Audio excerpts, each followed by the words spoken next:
Kalau buat hukuman PKS? karma biasa aja sih ya. Di politik tuh Zilfi, sekali kita ambil keputusan kadang tepat, kadang tidak tepat. Mungkin 100% kalau 2 putaran kita menang gitu. Saya cuma kaget Mas Anies dukung dan aktif sekali dukungannya. Nggak pukulan, itu unpredictable moves yang kita nggak bisa potong gitu loh, karena last minute. Nggak melulu karena Mas Anies, tapi memang mungkin ya itu tadi. Tapi biasa sih Zil, di politik tuh jangan marah, jangan ngambek, Jangan baper ya, Bang. Bangkit lagi.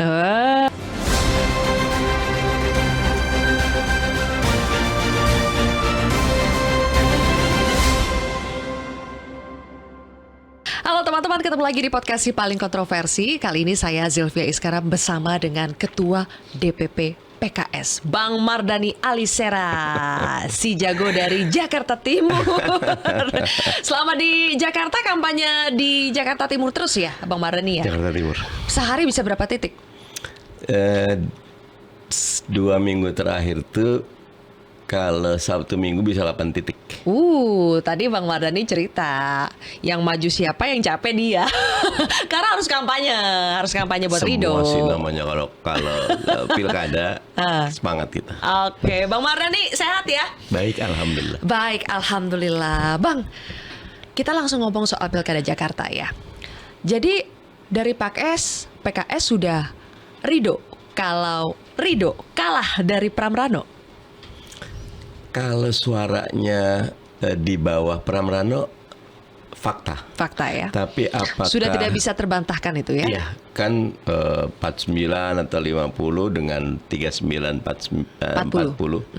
Tapi apakah satu putaran, kita tunggu keputusan KPU. Per hari Kamis 5 Desember dari KPU tingkat kota kabupaten itu kan sudah melakukan hasil rekapitulasi, sudah dirapat plenokan, dan hasilnya itu sampai sejauh ini 50,07% untuk Pramrano, yang artinya satu putaran itu, Bang. 50,01 saja satu putaran. Iya. Ini 50,07. Iya. Itu kalau ditetapkan KPU. Kita tunggu aja nanti. Kenapa, Bang? Apa masih belum bisa? Sebetulnya dalam hati udah terima, cuma karena di podcast aja tetap harus bilang harus tetap Enggak, ini dalam politis. hatinya masih doa 2 putaran. Dan kalau 2 putaran menang kita. Tapi kan setahu aku nih ya, Bang Mardhani itu sangat realistis dan sangat ilmiah sekali. Dulu Bang Mardhani itu pernah bilang waktu kita 14 Februari 2024 ya, Pilpres, saya percaya lembaga survei hasil. Betul, tapi yang sekarang cepat. ini too close to call kan? Hah? Ya kalau waktu too close to call gini. Waktu dari 4, Kompas tetap 49,49. Yang lainnya ada 50,7, 50,1 dan plus minusnya 1 kan. Kalau yang quick count, sekarang sudah real count. Sudah 50,07 di 5 kota dan 1 kabupaten. 1-2 hari ke depan akan diputuskan KPU. Tapi kita juga lagi ngumpulin data, beberapa data. Contohnya yang di Pinang Ranti kan sudah terbukti ada ketua KPPS yang diberhentikan karena mencoblos 19 kali. Nah, kita ternyata lagi cari yang seperti ini, modusnya banyak apa enggak gitu. Jadi kalaupun mau maju untuk menggugat ini 2 putaran, larinya ke MK ya, Bang? Nampaknya ke MK. Ya, karena kalau KPU kan dia harus memutuskan sesuai dengan jadwal paling lama 16 Desember. Tapi inisiatif KPU maju aja 6 atau 7 Desember. Monggo, 7 atau 9, monggo aja, boleh kok. Sampai akhirnya dari tim pemenangan Ridho itu membuat sayembara lapor kecurangan. Itu H-1 karena dapat info katanya. Harus sampai sebegitunya, Bang? Bagus lah. Bagus kan gini, di undang-undang kita itu Undang-Undang 10 2016 atau Undang 7 2017, bagi mereka yang ingin melaporkan quote unquote money politik, agak lucu. Dua-duanya akan kena gitu loh. Iya, yang terima juga yang kena. Terima kena. Nah, beda dengan Undang-Undang KPK. Di Undang-Undang KPK punya prinsip whistleblower, peniup peluit. Misal saya nih, kan agak susah Zilvi. Ada pengungkapan korupsi dari pihak luar. Biasanya dari dalam. Kita yang di dalam tahu, kita lapor KPK. Di Undang-Undang KPK maksimal 2% dari uang kerugian negara yang bisa diselamatkan bisa diberikan kepada yang whistleblower. Bagus kan? Makanya rata-rata tangkap tangan, rata-rata yang dilakukan KPK itu informasi dari orang dalam. Nah, kami melihat seperti itu, ingin pilkada yang bersih, ya udah, karena dapat info nih akan ada serangan fajar, buat aja pengumuman seperti itu. Berhadiah 10 juta. 10 juta. Dengan harapan apakah laporan-laporan itu bisa dikumpulkan sebagai materi kalau nanti harus menggugat ke MK? Kalau secara umum sih, atau ini perang narasi saja, Bang? secara umum kita ingin jangan ada serangan fajar. Serangan fajar? Iya, kan kalau ada serangan fajar ketangkep tuh. Karena orang, nah ada serangan fajar nih, kita dapat 10 juta, jagain yuk. Nah, jauh lebih baik. Sebenarnya itu bagian dari upaya kita menjaga agar pilkada tetap sehat dan bersih. Jadi bukan perang narasi seolah-olah kalaupun nanti RK kalah suaranya atau tidak 2 putaran itu karena ada kecurangan. Ya kan, kalau memang ada kecurangan akan dilaporkan. Oke.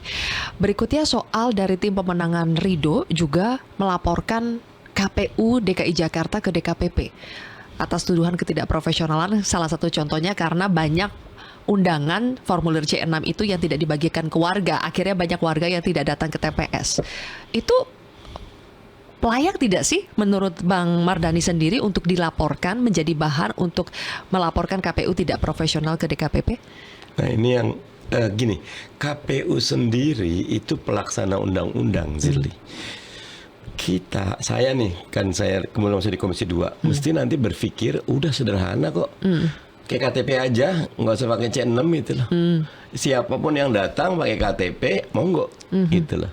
Boleh, selama sudah terdapat DPT, nggak perlu pakai C6, tunjukin KTP aja. Dan kita juga udah mulai kok punya iKTP ya, pakai elektronik di handphone aja gitu kan, bisa di zoom, bisa di barcode atau bisa dilihat gitu. Nah, jadi selama ini C6 ini memang menjadi catatannya gini, the evil is in the detail gini. Ada 2 tuh, satu nggak nyampe, satu lagi C6 bagi mereka yang sudah meninggal. Kan memang ada tindakan kehati-hatian dari teman-teman Dukcapil. Nggak bisa Zuri. Misal, minta maaf, misal bapak saya meninggal, saya udah lapor ke RT, nggak bisa RT tiba-tiba bilang mana surat kematiannya. Kan nggak mungkin RT lapor ke kelurahan, Pak ini bapaknya Pak Mardhani segini udah meninggal. Nah, mana buktinya? Di kita belum terbiasa orang meninggal itu melampirkan akta kematian. Akta kelahiran sudah biasa, akta kematian tidak.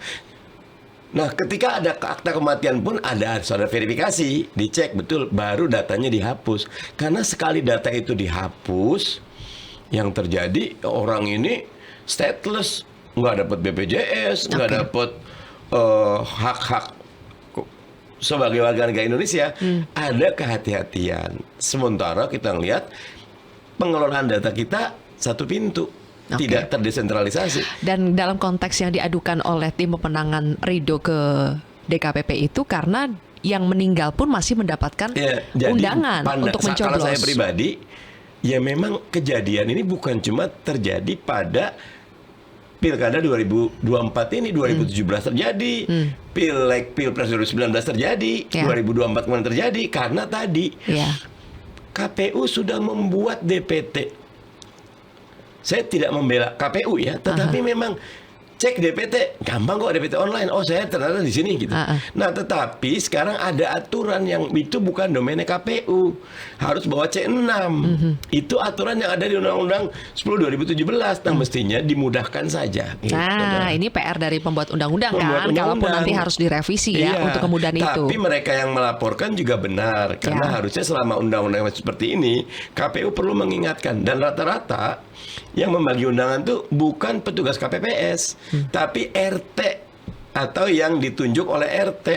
Nah ini kan mekanisme lain. Gitu loh. Jadi aku juga merasa kok aku nggak dapat C6 juga bang. Iya. Tapi bisa tetap datang ke TPS, tunjukin KTP, dan memang betul ada namanya, dicek online, ya udah bisa.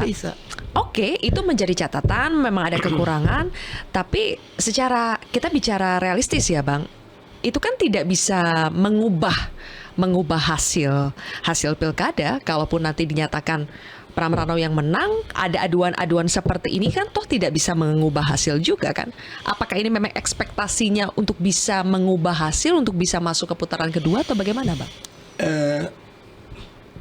Yang pertama tentu kita lagi ngumpulin data nih ya. Kan tingkat partisipasi rendah.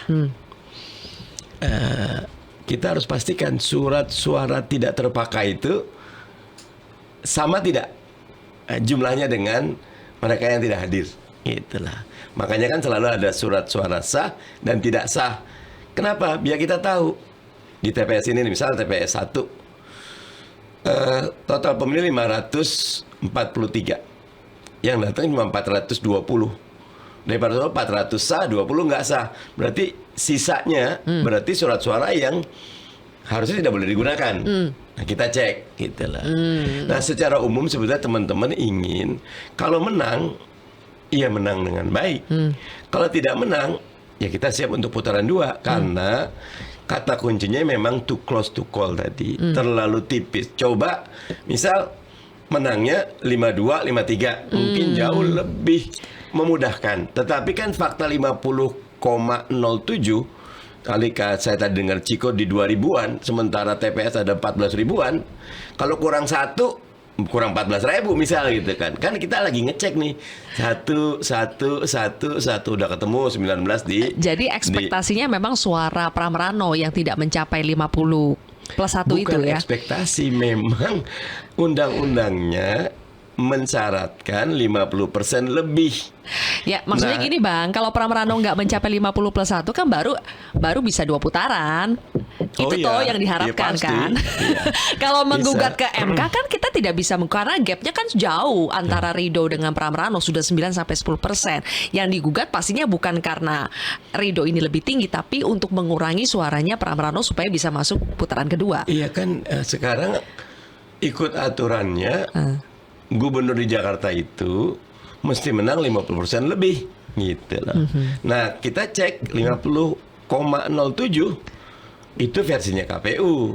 Kita kan juga punya versi. Nanti kita cek aja. Nanti gitu. kita cek ya. Tapi yang jelas Bang Mardhani mungkin banyak juga membaca nih komen-komen netizen. Banyak loh Bang yang bilang bahwa ini karma atau ini hukuman buat PKS yang ngeprank nggak jadi majuin Anies di Jakarta. Akhirnya pemilih PKS pun, kalau menurut survei kemarin kita wawancara Prof Burhan, indikator politik, 40% kalau saya tidak salah pemilih PKS itu memilih Pramrano, anak Abah. Gimana tuh Bang Mardhani? Merasa ini hukuman buat PKS? Kalau hukuman karma biasa aja sih ya. Di politik tuh Zilfi, sekali kita ambil keputusan kadang tepat, kadang tidak tepat. Kali ini? Ketika kita milih Anies Sandi tepat, oh puja-puji. Kalau buat saya, apapun keputusan Majelis Syuro ataupun teman-teman pimpinan PKS, just do it.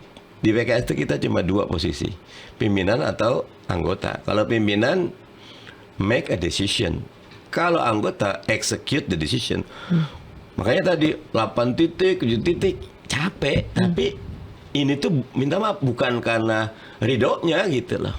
Ya karena PKS-nya memerintahkan gitu loh. Kalau namanya bukan Ridwan Kamil, seperti misal namanya Anies, sama aja.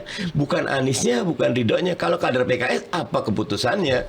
Karena prinsip kita memang samina wa atokna. Kami percaya kok pimpinan kami punya pikiran-pikiran. Kenapa kita udah jelaskan kok. Kenapa nggak ke Anies? Saya sama Mas Anies masih WA-an. Mas Anies masih jawab. Apa WA terakhirnya Mas? WA-nya, ngomongin soal Mas, ini gak? Selamat ya, di atas Ridho gitu suaranya. Mas selamat, itu maksudnya dari Mas Anies? Saya WA Mas Anies, Mas, apa kabar? Selamat ya. Suaranya di atas Ridho, padahal Mas Anies gak ikut bertanding. Saya gini, gampang ya. Mas selamat ya, udah menang. Gitu. Jawaban Mas Anies keren banget. Hadza min fadli Robbi. Wah, ini anugerah dari Tuhan. Keren saya bilang. Tapi kalau 2 putaran kita yang menang kok. Wah iya, saya yakin 100% kalau 2 putaran kita menang gitu. Apa yang membedakan kalau misalnya ini jadi masuk 2 putaran? Kenapa di putaran pertama nggak menang, tapi kalau udah 2 putaran bisa menang, Rido? Kalau saya jujur, saya sampai sekarang masih belum nanya ke Mas Anies. Kenapa nggak netral aja sih, malah dukung sana gitu loh. Itu kan menyakitkan gitu loh. Oh, menyakitkan buat PKS? Menyakitkan kader PKS gitu loh. Kader PKS kan sama Mas Anies cinta. Bagus lah, banyak sekali. Kader PKS yang mana? Karena sebagian kader PKS akhirnya ngikut Mas Anies tuh PKS milih itu Pramono. ada secara umum 2 lah. Yang anggota terbina, ada yang simpatisan. Yang anak abah banyak di kelompok simpatisan. Kalau yang terbina semuanya nurut. Oh gitu. Nurut. Karena kita ada mekanisme yang rapi pembinaan. Nah, yang kuat ya yang terbina ini, karena ini mah berjuangnya dengan harta dan jiwa. Ini tegak lurus ya, dengan lurus. Luar biasa. perintah Makanya, partai. Suara-suara kita bagus, suara di semua tempat bagus, itulah. Tapi bahwa kan kita 17% kemarin, mungkin sekarang bisa 20% sumbangan PKS, itulah. Oh, 17% pada saat Pileg. Pileg. Ya, ketika pilkada kita bisa 20% gitu. Udah sumbangan terbesar itu gitu loh. Udah bagus. Tapi Bang Maradi jujur ya, merasa kecewa, merasa terluka dengan putusan Mas Anies mendukung Pramono? It's up to him. Buat saya cuma kaget. Mas Anies dukung dan aktif sekali dukungannya. Jokowi, Prabowo dukung RK, tapi saya ngira Mas Anies netral nih. Tapi ternyata dukung, bukan cuma dukung, aktif kampanye berkali-kali itu. Dan saya nggak bisa menyalahkan Mas Anies atau menilai Mas Anies, itu haknya Mas Anies kok. Betul. Cuma saya tapi kaget. Kenapa tidak menyangka Mas Anies pada akhirnya akan firm mendukung Mas Pram dan Rano? Ya mungkin pengetahuan saya, mungkin saya juga kan nggak ngurusin Mas Anies gitu loh. Dia mau kemana ya monggo itu loh. Saya tetap menilai karena PKS kesini, teman-teman kelompok umat kesini, beliau udah jaga netral aja gitu loh. Nah terakhir itu kenapa saya bilang kita bisa ngalahkan, kita punya data yang lengkap. Mana kita bisa potong nih gitu loh. Menang kita. Yakin saya gitu loh. Tapi masuknya Anies di berapa minggu terakhir mendukung Pramono, itu apakah PKS mengakui itu pukulan besar buat Rido? Enggak pukulan, itu unpredictable moves yang kita nggak bisa potong gitu loh, karena last minute. Coba dari awal gitu taunya. Kalau tahu dari awal, kita bisa potong duluan. Saya tahu kok mana. Saya kan ketua tim. Saya tahu tim mana aja nih gitu loh yang kerja gitu loh. Gitu. Oke, maksudnya mengcounter balik ya? Iya, saya bisa. Nih yang pakai ini pakai ini, bisa gampang kok. Kenapa harus heran dengan dukungan Mas Anies ke Pramono? Padahal tadi Bang Mardi menyebutkan Pak Jokowi dengan Pak Prabowo endorse Rido. Terus ketika Mas Anies mengendorse Pramono, kenapa itu agak mengagetkan buat PKS? Kalau karena kan tren endorsement sekarang banyak lah, ya. karena Gerindra ada di sini ya. Kalau Pak Jokowi saya juga bingung kenapa tiba-tiba aktif.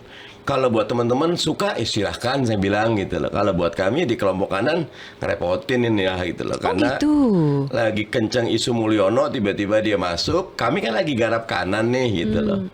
Jadi ya konsolidasinya agak terganggu. Tetapi teman-teman nilai Pak Jokowi juga kuat, monggo belah sana. Makanya ketika saya lihat Pak Jokowi bagus kok ketika di Jakarta di Grand Cempaka ngumpulin bukan kelompok kanan, dia kelompok tengah dan kelompoknya Pak Jokowi. Bagus kalau gitu saya bilang. Kita jangan pengaruh, kita kerjaan punya kita. Gitu. Tapi apakah dukungan Pak Jokowi ke Rido ini membuat kelompok militannya PKS, kader PKS itu terganggu? Kalau kader enggak. Tapi kalau yang simpatisan dan yang anak abah mungkin makin menguatkan mereka untuk ikut Mas Anies ke Mas Pram. Dan kalau boleh memilih sebetulnya Bang Mardhani, apakah menurut PKS sebetulnya tidak perlu endorsement dari Pak Jokowi itu? Kalau buat saya semua endorse perlu. Tetap tinggal perlu ya? segmennya aja. segmennya aja. Maksudnya gimana? Lebih baik idealnya gimana segmen yang seharusnya? Pak Jokowi bilang itu benar. Aha. Pak Jokowi cuma ngambil kelompok tengah dan kelompok yang beberapa kan minoritas tuh Pak Jokowi. Itu bagus. Pak Jokowi nggak masuk ke kelompok kanan kok. Kanan kami yang urus. Tetapi memang ketika masuk ke situ, nggak tahu. Saya nggak bisa nilai dari klub mana gitu. Isunya digedein. Mulyono, RK Mulyono pas lagi sentimen Mulyononya kencang gitu. Dan apakah itu berpengaruh kepada suaranya Ridho menurut Bang Mardhani? Datanya saya belum ngecek. Kalau buat saya paling utama itu memang Mas Pram orangnya cool. Bang Dul Betawi banget gitu lah. Jackmania mereka ambil. Saya kebetulan bantu ya, tetapi tidak di tim pemenangan utama itulah. Buat saya strategi yang dibuat teman-teman 03 cakep. Oh ya. Apa yang lebih cakep dibandingkan strategi Ridho? Kalau kita mau fair-fairan ya, Bang Mardi, evaluasi nih. Apa strategi yang dimiliki 03 yang tidak dimiliki 01? Kecepatan eksekusi. Saya ada cerita kecil gitu. Apa tuh Bang? Saya punya tim namanya Revisi Jakarta, anak muda cakep-cakep itu, bukan kelompok PKS. Deket sama saya. Berapa kali kita bikin acara? 2 kali ketemu sama Mas Suswono. Nggak cepat ditanggapi, tiba-tiba diambil. Bang, izin bang, kita labuh ke sebelah bang gitu. Tapi sama Bang Mardhani kita nggak akan pisah kok gitu. Tapi sekarang yang langsung respon kubu sebelah gitu. Dan aktif langsung di kubu sebelah 03 gitu loh. Oh. Harusnya cepet yang kayak gini-gini. Cepat diapain maksudnya? Cepet diambil. Kalau buat saya bikin acara. Cuma 2 bulan. Tamannya cuma 2 bulan, Zilvi. Jangan banyak mikir, ambil jebret. Oh menang. Yakin. Padahal kan ini koalisi besar banget loh Bang di belakangnya Ridho. Berapa? 12 koalisi besar partai. itu kalau efektif jadi kekuatan besar. Iya. Kalau tidak efektif, masing-masing punya kepala, nggak jalan-jalan. Simple kok. Yang terjadi di Ridho? Efektif Jalan. atau tidak efektif? Di awal nyatuinnya lama, belakangan ngebut. Makanya kalau 2 putaran menang. Selalu berlindungnya di balik 2 putaran. Bukan berlindung, memang faktanya gitu loh. Belum fakta. 2 putaran belum terjadi Iya, maksudnya Bang. faktanya kami udah mulai rapi. Aduh, tinggal selangkah itu. Oke, berarti yang kurang adalah eksekusinya kurang cepat dibandingkan 03 ya. Cepet. Oke. Tapi ada juga beberapa momen yang dianggap blunder Bang. Misalnya ini sensitif ya, tapi harus saya ungkit supaya kita sama-sama analisa. Soal misalnya statement janda yang akhirnya diglorifikasi kemudian menjadi dianggap itu blunder dari pasangan Ridho. Apakah itu berpengaruh menurut Bang Mardhani? Pengaruh. Itu diakui berpengaruh ya? Walaupun Pak Sus, saya nggak menyatakan itu Mas Sus. Saya percaya 1000% sama Mas Sus, saya bilang. Tapi publik itu bukan percaya kepada apa yang kita maui, dia percaya kepada persepsi yang sudah terbentuk. Ya udah, tinggal gimana mitigasi.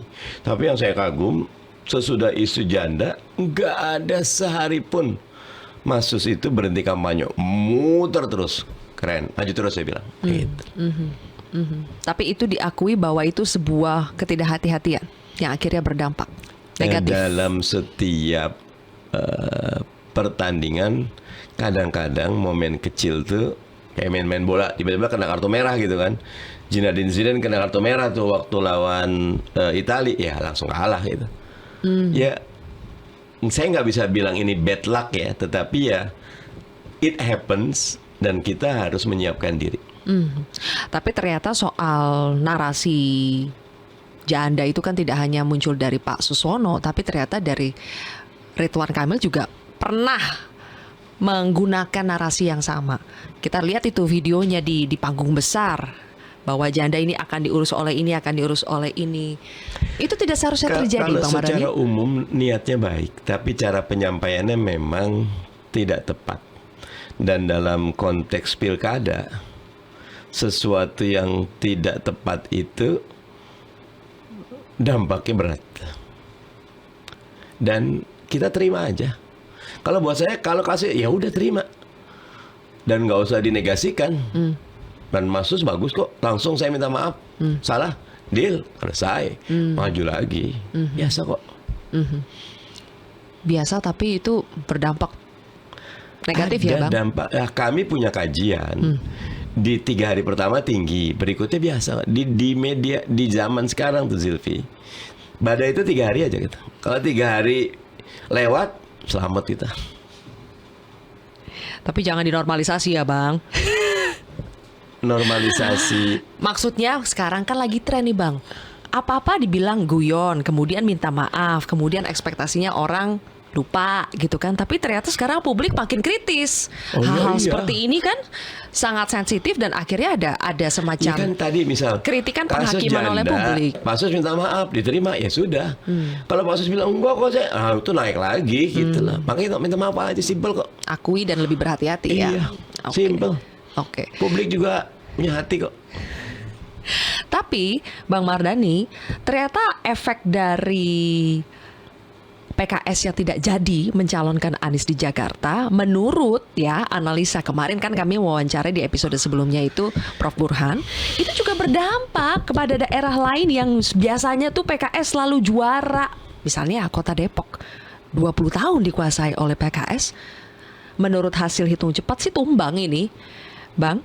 Pasangan Imam Budi Hartono, Ririn Farabi Arafik itu kalah dengan Supian Suri, Chandra Rahmansyah.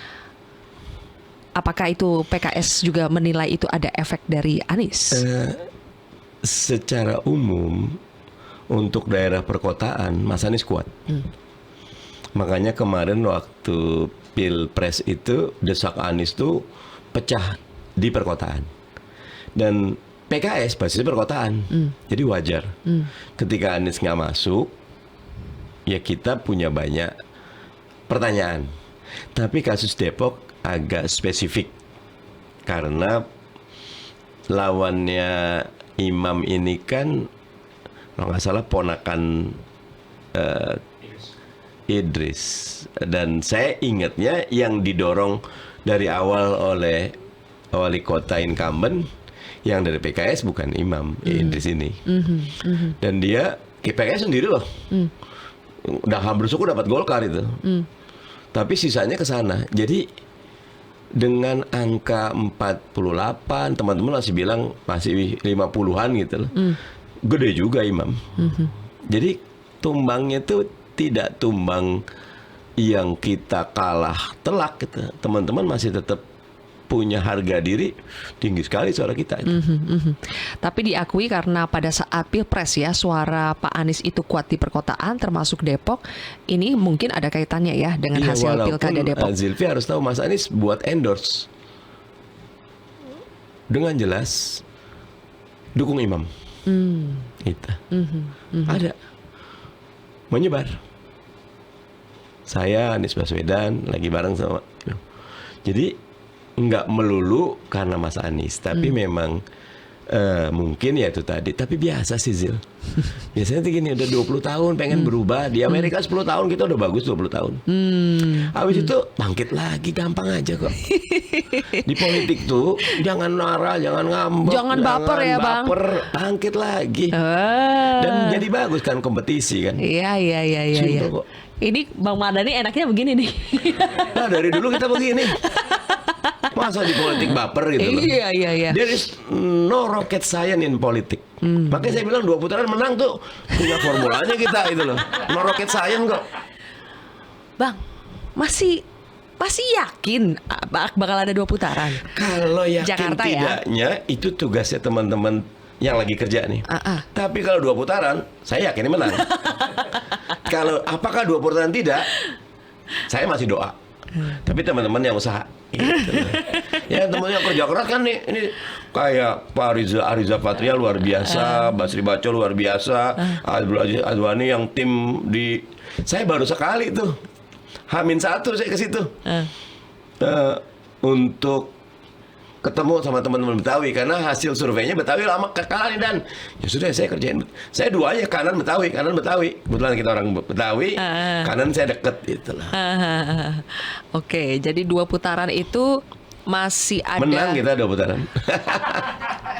Kalau 2 putarannya terjadi, pertanyaan saya, apakah 2 putaran itu bakal terjadi? Tunggu saat KPU mengumumkan dan apa respon kita terhadap pengumuman KPU. Bang Mardhani biasanya paling ilmiah nih kalau sudah melihat hitung cepat. Kalau sudah, apalagi sekarang bukan hitung cepat, sudah ada real count KPU. Tapi kan 50,07. Kalau 51, 52 aja gitu. Simple itu. Enggak too close to call. Kalau sekarang too close to call. Oke. Bang, ada statement yang lucu dari Bang Mardhani. Kemarin Prof Burhan bilangnya ini Bang Mardhani ini terlalu jujur ya. Polos sekali bilang. Karena habis logistiknya buat pilpres sama pileg, makanya yang pilkada ini gak maksimal. Itu benar ya Bang? Bener. Tanya semua anggota DPR. Oh. Kita kan baru terbentuk 1 Oktober. Tapi pembentukan komisi itu 22 Oktober kan nunggu. 20 Oktober pelantikan karena kita tadinya 11, tiba-tiba jadi 13. Tambah badan, lagi sibuk kerjain ini. Ya belum ada uang macem-macem yang masuk gitu lah. Emangnya turun di Silvi. Saya datang nggak bawa tentengan, ya harus bawa atuh sarungnya, preskernya, itu yang PKS. Saya pertama kali nih 2016 almarhum Taufik Gerindra, bagus banget. Kami kan cuma berdua tuh yang dukung Anies Sandi, PKS Gerindra. Bang Taufik almarhum udah meninggal. Dan lo gak enak PKS prit kumpul. Gua nggak bisa prit kumpul. Prit ospulnya mana? Apaan Bang? Ongkos pulang. Oh, Jadi singkatannya kalau ospul. partai lain itu kalau ngumpulin orang harus ada ongkos pulangnya. Iya bener, gue banyak kerjaan, tiba-tiba suruh dukung lo. Emang nggak pakai duit? Emang nggak pakai KR nih motor? Cepet-cepet mah harus kumpulin gitu loh. Pego minimal gitu loh. Ngerti nggak? Cepet pego nope. Sekarang galur ngerti gitu tuh. Tahu lah 100, 150. Tahu aneh. Iya kita bahasanya nyetir. Kalau nggak nyetor ya nggak nyetir itu loh. Tapi bukannya kalau PKS biasanya lebih hemat dari partai lain kan? Kan PKS-nya sudah kita rapihkan. Iya. Untuk menang kan harus ngumpulin yang lain. Saya punya korcam nih 10, korkol 65, kumpul. Yang mana nih Bang? Kalau yang lama nggak usah lah, gue bilang lo nggak dukung nggak milih Ridho, gue pecat lo. Yang baru, tentengannya apa? Simple kan itu. Duitnya nggak ada, apa yang mau ditenteng gitu kan? Emang keluar modal dari partai sendiri atau dari kantong sendiri Bang? Iya kalau DPRD, Koalisi gede loh ini. DPRD provinsi dapat, DPRD pusat mungkin dianggapnya udah punya duit gitu lah. DPRD provinsi dapat setiap alat DPRD provinsi yang Kim nih dapat untuk bikin syukuran sekalian rekrutmen untuk pendukung Ridho. Yang DPR pusat dianggap udah punya duit kali ya. DPR pusat. Saya punya tugas kumpulin DPR pusat. Saya bilang, saya mau ngumpulin, tapi nggak bisa kumpul, dukung. Bensinnya mana Bang? Gue repot, gue juga nggak punya, gue bilang gitu. Jadi harus keluar dari kantong sendiri juga ya Bang ya? Kalau Bang Mardhani Terakhir dikasih dari? Banyak sumber lah. Ada sponsor-sponsornya. Tim-tim yang mau bantuin itu lah. Tapi yang jelas semacam partai yang militan seperti PKS pun tetap butuh ya logistik yang besar ya Bang? Kalau pilkada wajib. Karena kita nyari suara lebih kayak misalnya gini. Kalau pileg kan sederhana. Dapil ini dibagi banyak dapil, dibagi banyak orang. Iya. Kalau pilkada seluruh Jakarta. Silvi kalau saya muter Jakarta Timur tuh. Ampun udah banyak amat orang ini, saya bilang ini pemilih saya ini dapil saya kita urusin semua, ampun gitu loh. Banyak memang itu orang tuh banyak banget Silvi. Ini jalanannya udah sempit. Saya pakai muter tuh pakai mobil espresso yang kecil tuh kan, Suzuki. Macet kayak apa? Tapi kalau kita lihat gangnya lebih banyak orang tinggal di gang. Lebih ampun lagi tuh. Kadang-kadang masuk, saya kan suka upload di TikTok tuh. Ampun, ada berat gitu loh. Makanya saya terus terang Silvi kepada semua yang di pileg, pilpres, pilkada saya hormat. Nggak ada suara nyasar satupun. Semuanya tuh suara ada jalurnya gitu loh. Tiba-tiba milih Zulfi, nggak ada. Emang Zulfi udah datang ke situ, udah ngasih di situ, udah ngasih ceramah di situ, udah senyum di situ, udah ngasih kaos di situ, udah jalan-jalan di situ. Emang yang di situ-situ nggak pakai duit tuh?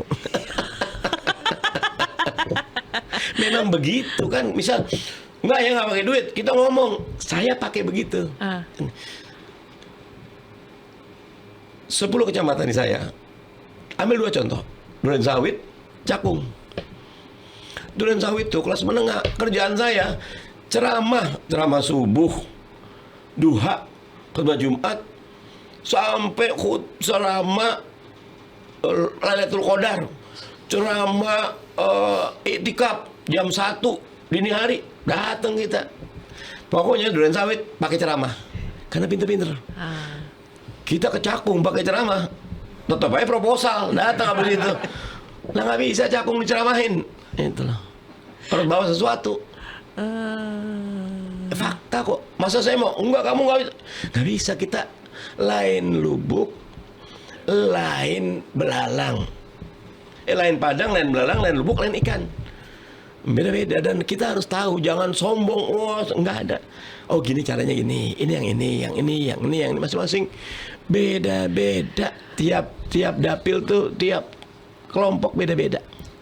Kalau gitu Bang, partai koalisi Kim yang sebesar itu, sebanyak itu anggotanya, yang paling kerja apa benar hanya PKS? Semua kerja, tetapi yang paling efektif dan murah karena partai kader. Kalau yang lain tadi saya bilang, kasihan saya juga. Kumpul, ngitung dulu nih gitu loh. Tendengannya berapa? Gini Silvi, kumpulin 100 orang. Kita cuma punya tendengan 95, berantakan pasti acara ini. Yang 95 nggak ngomong dapat tentengan, yang 5 ngomong kemana-mana, nggak habis malah. Makanya saya tuh waktu pileg tuh, saya bilang sama tim, pokoknya kita ketemu buat 10 orang aja, ingat 10 maksimal, tapi ikan paus semua saya bilang. Ini mana ikan hiu, jangan terik gitu loh. Kalau terik kiri kanan, kiri ikut, kanan ikut, semuanya ikut gitu loh. Kalau yang ini saya ngobrol, klik, connect, engage, aman. Saya Pak gimana anak, Pak gimana istri, Pak gimana, enak itu, nyambung gitu loh. Itu murah, meriah, berkah itu. Apakah sebetulnya bisa lebih murah kalau memang sosok yang disodorkan calon pimpinannya itu sesuai dengan yang diinginkan? Ini merujuk pada pernyataan dari Wakil Ketua Umum PKB ya. Meskipun PKB, tapi menurut saya ini relevan juga untuk ditanyakan ke PKS. Apakah betul karena ada faktor sosok yang disodorkan itu tidak laku dijual, Bang? Sebetulnya bukan pilihan. Kalau kita lihat dari survei yang sebelum Pilkada itu kan ada nama-nama yang unggul secara elektabilitas ya. Tapi ternyata yang diunggulkan di elektabilitas 1-2 tidak dicalonkan. Apakah ada faktor itu? Ya pasti ada atuh. Anies Baswedan ya paling ngetop emang. Kenapa? Baru pilpres, suaranya gede gitu loh. Tetapi kan saya baca Denny JA tuh bagus tulisan. Ada 4 presiden yang nggak nyambung sama Anies. Kaget juga saya. Pertama Pak Jokowi selama ini nggak nyambung, firm. 2 Pak Prabowo berapa kali bilang dikasih nilai 11 dari 100 kan tuh. Ingat kan Silvi? Itu masih diulang-ulang padahal nggak ada masalah sebenarnya. Tapi Mas Anies ini bisa jadi kontestan kan 2029. Pak SBY kata Denny JA, kenapa? Silvi tahu nggak?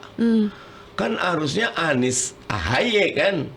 Tiba-tiba belok Anies Muhaimin, dan itu bukan salah Mas Anies. Waktu kasus itu tuh sampai minta maaf Pak SBY bilang ada pengkhianat, cewek sama Mas Anies. Mas ada apa Mas? Kenapa tiba-tiba berubah? Dia telepon langsung, Mas saya juga tidak tahu. Tiba-tiba Bang Surya bla bla bla. Oh ya udah. Jadi buat saya tokoh menentukan. Tapi kalau keputusan sudah dibuat, nggak ada namanya enakan Anies, nggak ada. Apa yang diputuskan itu yang kita perjuangkan. Simple kok. Dan saya nggak akan coba-coba, nggak ada. 2 putaran menang. Balik lagi ke narasi itu. Lalu apa yang terjadi di Jawa Barat, Bang Mardhani? Jawa Barat presiden PKS bahkan yang turun gunung langsung gitu. Angkanya lumayan 20%. Kalau average-nya PKS di Jawa Barat ya 13-14%. Dapat 20% bagus. Dan itu kan last minute Satsehu itu. Gak sampai 5 bulan, 3-4 bulan lah sebelum pencoblosan baru diumumkan. Sementara yang lain Kang Deddy khususnya ya memang sudah lama menanam. Siapa menanam dia akan memanen kok. Simple. There is no rocket science in winning election. Gampang. Jadi itu jawaban buat Jawa Barat ya, 20% saja sudah bagus untuk presiden PKS. Iya, kono Zilvi tahu Jawa Barat kan segede apa gitu lah. Nah tentu dulu Kang Aher menang 2008, tetapi tidak ada sosok yang sangat dominan seperti Deddy. Deddy ini di surveinya udah bagus. Deddy itu sampai 60-an% ya hasil. Ridwan Kamil aja nggak 60% waktu itu, 32. Kita 30 gitu. Sekitar 29-30 kita. Itu untuk yang Jawa Barat. Kalau begitu Bang Mardhani, apa rencana PKS berikutnya ketika pilkada serentak sudah selesai? Kemudian banyak evaluasi yang terjadi dari hasil pilkada ini. Apakah PKS juga akan menjadi salah satu partai yang mendorong supaya pilkada serentak itu tidak berbarengan dengan pilpres dan pileg seperti yang terjadi di tahun 2024 ya, ini? Yang pertama saya mau dikit aja, bukan kampanye ya. Jangan cuma lihat sporadis, Depok, Jawa Barat, Padang menang. Padang? Sumatera Barat, kalau menang. Padang kalah. Ya, Bukit Tinggi menang. Itu Agam menang, itu loh. Di Sumatera kita banyak menang, Sulawesi juga banyak. Halmahera Selatan kader PKS, Basam menang. Jadi 545 itu ada menang ada kalah, normal. Evaluasi nggak menang nggak kalah juga harus ada evaluasi kok, gitu loh. Dan buat saya yang paling penting mesinnya solid. Sampai sekarang solid. Sampai nggak ada tuh, gara-gara nggak ada, nggak ada. Udah yang diputuskan itu yang terbaik, gitu loh. Kita nggak pernah mikir coba, nggak ada gitu. Seorang Anies bagus, tapi loyalitas kita ke PKS bukan ke Aniesnya gitu. Karena kita tahu apa yang dikerjakan oleh PKS itu. Jadi tidak ada penyesalan ya, tidak mengusung Anies di Jakarta. Tidak ada penyesalan. Oke. Dan siap 2 putaran menang. Evaluasi tadi yang untuk pilkada serentak. Evaluasi apakah sebaiknya? Kalau evaluasi pilkada serentak kalau yang sedang dilakukan, tapi kalau saya satu, jangan berdekatan dengan pileg pilpres. Bang Mardhani di Komisi 2 juga Komisi kan, 2. ya kan? Saya udah ngangkat itu. Karena gini, Zilvi capek Zilvi. Emang politik tuh nggak capek Zilvi. Kemarin tuh pileg pilpres tuh menguras semuanya kok itu. Iya, kita yang ngelihat aja capek, Bang. Apalagi kita yang laksanaan. Apalagi masyarakat yang datangin terus kan. Jadi janganlah politik lagi gitu lah. Enaknya seperti di Amerika ada midterm election 2 tahun, kan dia 4 gitu loh. Kita 2 tahun, 2,5 tahun. Jadi kalau presiden atau pusat ini bagus, ataupun gubernur, bupati, wali kota bagus, maka dia akan didukung. Tapi kalau presiden, bupati, eksekutif ya, presiden, bupati, wali kota, gubernur tidak bagus, dia dihukum. Gitu. Dan itu enak, menimbulkan tadi, kenapa ada money politik, kenapa presiden dah yang lagi capek gitu loh. Orang kalau udah kenyang minum, tiba-tiba suruh minum lagi. Nah, gitu. Politik juga begitu gitu. Ini catat. Tapi nanti kan tentu akan, masa baru sekali pilkada serentak udah langsung dirubah. Akan ada perdebatan akademis, teknokratis. Kita jalanin aja gitu. Iya, tapi itu sudah pastinya menjadi poin yang harus dibahas sekali ya itu, Bang. Terakhir, Bang Mardhani. Akhirnya setelah sekian lama PKS gabung di pemerintahan meskipun tidak mendapat kursi kabinet ya secara langsung kader PKS di situ, tapi yang jelas PKS bergabung dalam pemerintahan Prabowo Gibran ini. Sebagai partai yang selama ini menjadi oposisi sekarang menjadi bagian dari pemerintahan, rasanya gimana itu, Pak? PKS itu sebelum jadi oposisi 10 tahun di pemerintahan bersama SBY. Iya. Jadi oposisi koalisi. Saya sampai majelis syuro terakhir, saya bilang, saya tetap oposisi. Kenapa? Karena yang kita tawarkan proposalnya beda sama Pak Prabowo. Kita tidak makan siang gratis, kita pendidikan. Tetapi buat saya, koalisi oposisi kalau bahasa kita di PKS itu, saya menganggap koalisi atau oposisi bukan urusan akidi, bukan urusan akidah, bukan juga qot'i, nggak ada di Quran hadis. Ini ijtihadi. Itu kemampuan mengambil istinbat mana manfaat mudarat. Jadi dalam kaidah ijtihad, kalau benar dapat 2 pahalanya, kalau salah nggak dosa, dapat 1 pahalanya. Jadi buat saya, ketika saya bilang saya oposisi, tapi kalau keputusannya koalisi, saya akan perjuangkan koalisi. Dan sekarang postingan saya banyak muji Pak Prabowo, habis menjilat apa, emang kerjanya bagus kok. 3 hari lalu tuh ada foto bagus, kecil ya fotonya. Prabowo lagi rapat nih, Prabowo, Bu Sri Mulyani, Yasirli itu yang endorse PKS, tenaga kerja. Betul. Ada Setnek, Mas Pras, 5 orang, Pak Erlangga. Meja kecil kayak gini deh. Keren presiden kita. Belum pernah lihat rapat seintim ini gitu. Kan biasanya kalau minta maaf Pak Jokowi itu jauh gede. Kalau ini bagus. Waduh. Nggak sampai 1 jam itu hampir 90.000. Terus yang komen berapa ratus, sekarang udah 300 berapa itu. Isinya, wah PKS menjilat atau apa. Ya, kasih tahu aja, memang belum pernah kok ada rapat. Jadi buat saya, keputusan apapun, saya yakin kalau di PKS ada landasan, ada dasarnya gitu. Kalau di kita ada kaidah gini, Qiyadah mukhlisah, jundi muti'ah. Qiyadah yang ikhlas, prajurit yang taat. Saya yakin pimpinan saya ikhlas kok. Saya harus jadi prajurit yang taat. Oke. Bang Mardhani, terima kasih ya sudah berbincang di podcast Si Paling Kontroversi. Bang Mardhani memang si paling PKS banget dah. Si paling Jakarta Timur ya.